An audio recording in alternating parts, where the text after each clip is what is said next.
Oh, yeah. Wow, look at that. Oh, yeah, look at that. Here we are. Doodad you Right inside the Aria. We've got Matt Berkey about to register for the Super High Roller Bowl. Very confidently, since I don't know which cage. And I think we're at the cage. She's got $30,000 to put up for a $300,000 buy-in. Without getting too close, we'll try and capture a little bit of the money. What's $30,000 look like anyway?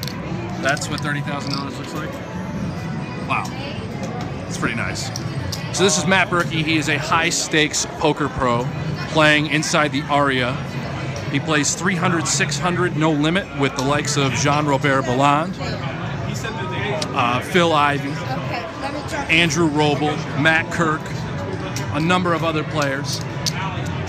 Memorial Day weekend, May 29th, is the event date. Again, it's a $300,000 buy-in event brought to you by Poker Central inside Aria Casino and Resorts from Las Vegas, Nevada. Once Matt is done registering for the event, we are going to talk to him about the event, some of the special features that Poker Central is providing, kicking in, structure, you name it. We will then talk about his success in the big game and the millions of dollars that he's won, as well as some of the tournaments that he's won as well. So bear with us, it might take a little bit of time. Hopefully not too long. It's a short and painless process for the most part. What was that question? Give me some more of those questions. I missed it.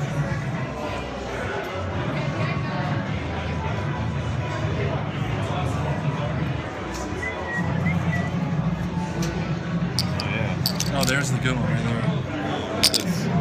Oh, yeah. DBs right there. Who is that? Once again, this is Matt Berkey. You can follow him on Twitter at Berkey11.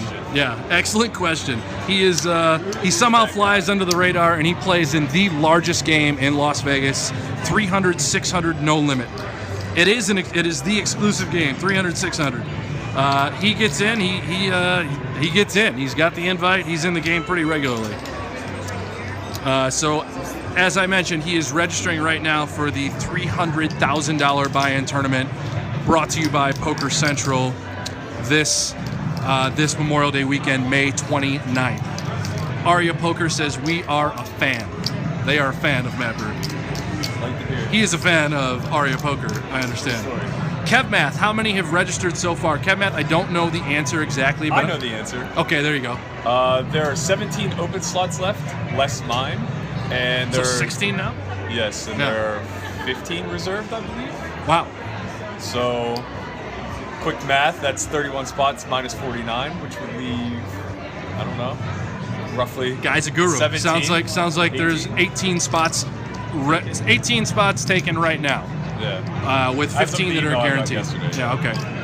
So roughly 20 seats have been sold for $300,000 right now. Any satellites? Are there any satellites to the event? I don't even think I know the answer to that. I bet that there's a chance. I don't really know that though. That probably falls Good under question. Reserve seats, right? Yeah. Like at least I don't one of even them know. have to be a Saudi winner, I would assume. Yeah. They ran one last time. That's how Rast got in. Right. And Brian Rast, last year's winner, won a satellite. That's what you're saying, and then he won the last year's buy-in was $500,000. Right. This year's $300K. Yeah. Yeah. Good question. What else you got? KevMath, you got to have a head full of questions over there. What do you got for me? Some names of the registered players. I don't know exactly. I know Phil Galfond. I did a Periscope with him a couple weeks ago. Phil Galfond is registered. This is Sean McCormick. He is the Aria tournament director, poker room. We'll call him poker room director. I'm not exactly sure the title, but he is the man behind all of the registration process right now. From what I understand, it will be a loaded lineup, including Daniel Negreanu, Antonio Esfandiari, Phil Hellmuth, hopefully Phil Ivey. All the big names that you want to be playing will be playing. Jean-Robert Belland, you name it. Does this guy bench press houses? He does bench press houses. Matt Berkey is an animal. I have known him a long time, and he is a savage beast. The event is May 29th, which is Memorial Day weekend. May 29th.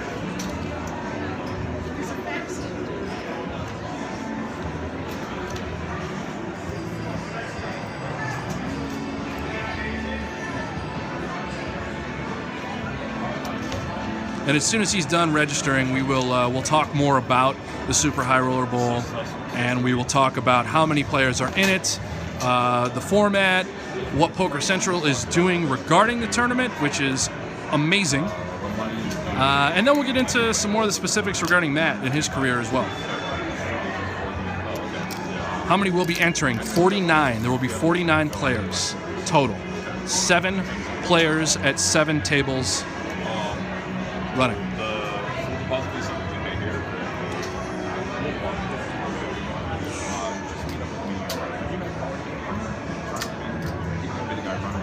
So again, this is signing the paperwork. He's handing over $300,000.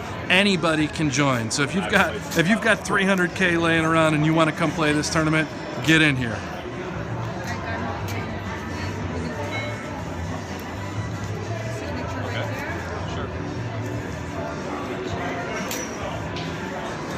Again, with the satellites, I'm not certain. Sean, do you know if there are satellites? There will be no satellites. There will be no satellites. There you go, Sean McCormick. We assume to sell out prior to the May 27th deadline to pay the full deposit. Yep. Or the full buy-in, so there won't be a mess. Yeah, so it doesn't look like satellites. Once again, Sean McCormick is saying that they anticipate being sold out, and they will be sold out well before the event begins. Matt now makes number 20 of 35 open seats, and then Aria also has 14 reserved seats for some of our high roller guests and casino guests. Wow, that's so awesome. We're already 20 of 35. 20 of 35 seats have already been paid for. Deal is done. Thank you, Sean. Yeah, no problem. All right, so Matt, we got you. You're all set up. You're in the tournament. I'm in. You're in the tournament. I'm deposited. You're deposited, yeah. I could punt off 30K and never show up. Well, I mean, how would you punt off all that money? Is it because you play in the biggest cash game in Las Vegas? I'll be here. Okay, yeah, you'll be here. So let's talk about. Let's get to a spot up here. Let's talk about the specifics of the Super High Roller Bowl, and particularly what everyone's talking about is the negative rakeback feature. Yeah, of course. So negative rakeback meaning that Poker Central is actually kicking in a buy-in, is actually kicking in, giving $300,000 towards the prize pool. Yeah. You don't hear about this in the poker world at all. Yeah, I mean, actually, it's happened in times in the past. Right, mostly online. Like it happened last year in the World Series online event, where they guaranteed a certain amount of. Man, I can't remember off the top of my head how they did, but anyway, they ended up adding money to they guaranteed $1 million for all of their events over the course of the summer. So gotcha. every event was money added rather than a guaranteed prize pool. Right. Which is exactly what you're saying. It's negative breakback. And more so, Phil Galfond brought up some points how this should be happening more often. The amount, absolutely, as far as advertising and the publicity that's being known for these events and what the players are bringing. It's like, why aren't we kicking in? So I think the big disconnect is that from the player's standpoint, we see these outside entities making money off of our likeness, so we feel like we should be compensated through things like this, negative breakback. But from the business aspect of WPT, WSOP, whatever the entity may be, who are putting these events on, they must not be making money hand over fist, at least not from their perspective. So it's very difficult for them to get back. And the other thing is that, we as players have just never really banded together and said, look, we're just not playing anymore until you start kicking something our way. Yeah. So there's no incentive for them to really do anything favorable for us. That's kind of it's kind of the cool part with what Poker Central's doing. Yeah, I mean, giving it's away voluntary. $300,000. Right, yeah. so it's voluntary out of them, which is fantastic, and hopefully it sets a precedent moving forward. You see it in a lot of other sports because it's necessary for the sport to exist. Yeah. NASCAR doesn't exist without prize pools. Same with golf or whatever. These guys aren't getting out of bed for free. Right. But for us, it's like we're playing for a prize pool that we need to sustain our livelihoods.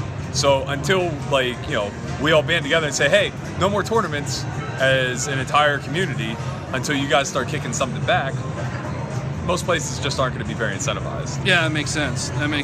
So Super High Roller Bowl, how do you feel about it coming in? I mean, what you have a lot of tournament success in your career, including and correct me if I'm wrong, a $25K buy-in event just a couple weeks ago here at the Aria that you won for $315,000? So I chopped 3 ways. Okay. And who'd you chop with? I chopped with Jake Schindler and Ike. Isaac Caxton? Yeah. So I got second and third. I got the most money. I was very fortunate in the event. I was wire to wire. I never really actually had to get out of my comfort zone, so it was kind of a coast-like event for me. Yeah, you know, I don't consider tournaments my forte at all. Right. But I had a huge opportunity to play this. Negative Rakeback is heaps of incentive. I'm really anxious to see like what the turnout is, because I think that it could either be the toughest field of all time, or it could just be a marshmallow pit due to the added funds that are just like pulling people out of the woodwork. Yeah. So if I'm doing my math correctly, you bought into a tournament for $25,000. Yep. You won $315,000. You're taking that $315,000 and you're buying into a tournament that costs $300,000. Well, call it a satellite. This is the ultimate parlay, and you won your satellite in the 25. Yeah, Sean said it was a satellite, but we shipped one. You already did it. You already won the satellite. Well, you know, that's pretty impressive. Yeah, it's not too bad. That's pretty impressive. All right. So, again, Aria is kind of your home casino now, and you're playing in the biggest game, essentially in all of Las Vegas, and most of the world, for that matter. You're playing 300, 600, no limit hold'em, right here in Ivy's room, and you're playing how many days a week? It depends. I mean, it's an invite-only game. It's really difficult to get into. Like, I'm fortunate that I'm just heaps of action and have managed to kind of sustain a partial invite. And if you haven't played with Matt, he is, it's fair to say you're insane at the poker table. But there's a method to your madness, of course. Possibly. Yeah, okay. To be determined. Yeah. But yeah, I would say on average I play like once a week. And we mostly play 300, 600, 1200 now. The stakes just seemingly keep going How much up. money do people buy in for on average? Minimum's 100. I would say the average stack is like 175-ish. So every player on average has $175,000 in front of them. Yeah, and you know, the lineups vary. It's like some lineups are really good. The last time I played, there was 10 pots over $500,000 like throughout the night, but that's not like a standard night, I don't Just think. 10 pots over $500,000? There were just so many all-in hands. That's unbelievable. Yeah, I mean, it happens sometimes, you know? That's unbelievable. Yeah. Wow. People came here to gamble. Wow. What's the biggest pot you've ever won in the game? $1.2 million. A $1.2 million pot? Yeah. I mean, that's unheard of. Yeah. A lot of hearts, a lot of love for that. Yeah. It was an interesting pot. Wow. It ended up being 3 ways. It was 2 summers ago when all the guys from Macau were in town and the game was wild. I don't know if anybody knows the legend of Marcus, but he's the CEO from San Francisco. Quite possibly one of the best poker players I've ever come across in my life. Okay. He always sat crazy deep. I was crazy deep. We have kind of like a friendly war going on, I guess. And a hand happened where I had opened with pocket eights. He 3-bet me. The big blind cold called. We went 3 ways. It came 8 deuce deuce, I believe. 8 deuce deuce? Yeah, we flopped You flopped the full house. We found it, yeah. That's how you win $1.2 million. Right. All right. Big blind checks, I check. Marcus who 3-bet bets. I honestly don't remember the numbers off the top of my head, but he bets. Big blind calls, I call. Turn is a 4. Check,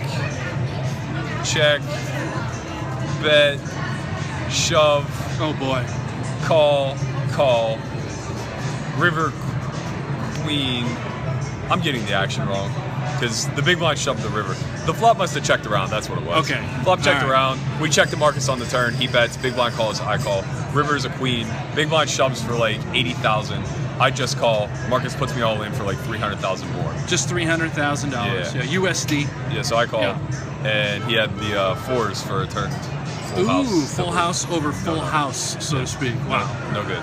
That's impressive.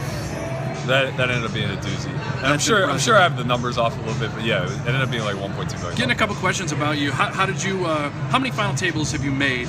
And World Series final tables have you made?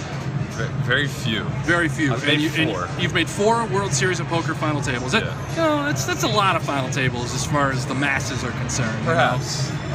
And then your best finish was a third place. Yeah. And what was your biggest tournament score? Not necessarily the World Series, but overall.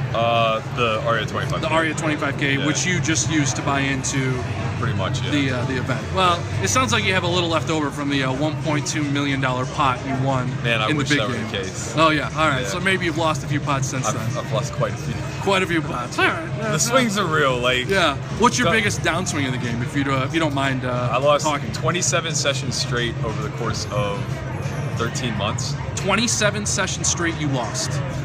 Over the course of 13 months, which was $5.1 million downswing. A $5.1 million downswing? I think I just threw up a little bit. I did. You should have saw me at the end of it. Oh wow, I can't even imagine. And Tough you're to pull just myself together. smiling and you're okay with it. Yeah, Yeah, here you are. it's life. Yeah, so if You you know? win this the Super High Roller Bowl, We'll be even. you'll be even. You'll have it all back. So Yeah. that's the plan. Yeah. That's the plan. What a Sam what a Trickett it. sick, twisted human being you are. Yeah, Sick and twisted human being you Yeah. really are. Wow. it's the life we chose. Wow, it is. So I know a little insider stuff going on behind, in the background as far as your life is concerned. Sure. As far as preparation goes for this event, you've got something going on here coming up in about a week's time. You want to talk a little bit about what's going on? Yeah, just kind of like in the past, Jay Carver had actually reached out to me to do a little bit of work with him and Russell Thomas for the main event final table. Okay. And I just thoroughly enjoyed the experience. So I kind of adopted it on my own and have been using it as like a way to prep.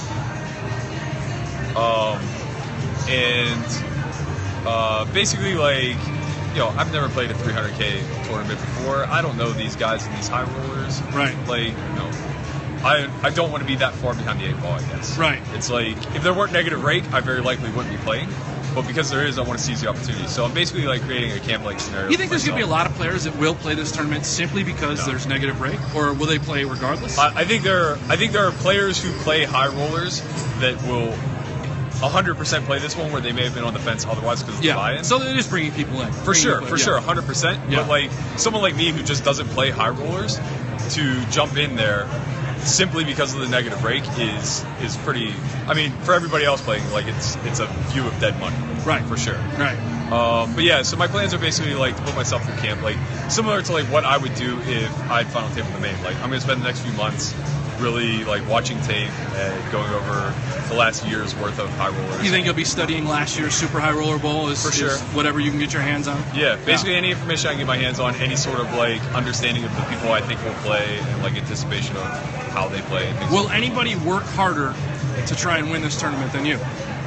Man, I don't know. Can I put that out there? There are a lot of people out there who bust their ass. Yeah. Like everybody just thinks, it comes to you. Like you think a guy like Brian Rass just sits around and twirls his thumb all day long and then comes out and ships $5 million? Could you imagine if that is the case, though? Wow. How fantastic! How blessed! How blessed. Yeah. How blessed. Yeah. There's very few who can fall into that limelight. I think. Yeah. So the point being, it's going to take some serious work and preparation that you're going to need to put in yourself to compete in this thing. Yeah. Great question here from I'm sorry if I say it wrong, M. Sotelo 88. What's your biggest fear going into this tournament? I mean, I'm not. It's poker, man. They're not going to beat my ass and throw me out of the room. You have zero fear. No, I'm not afraid of anything. Yeah. There are things that like I don't look forward to. Right. I don't look forward to when I have 20 blinds, but I know it's going to happen at some point. Yeah. So it's like all you can do is just like anticipate the worst and prep for it. Right. And then just take advantage of their Great spots. question and a great answer. Thanks. Yeah.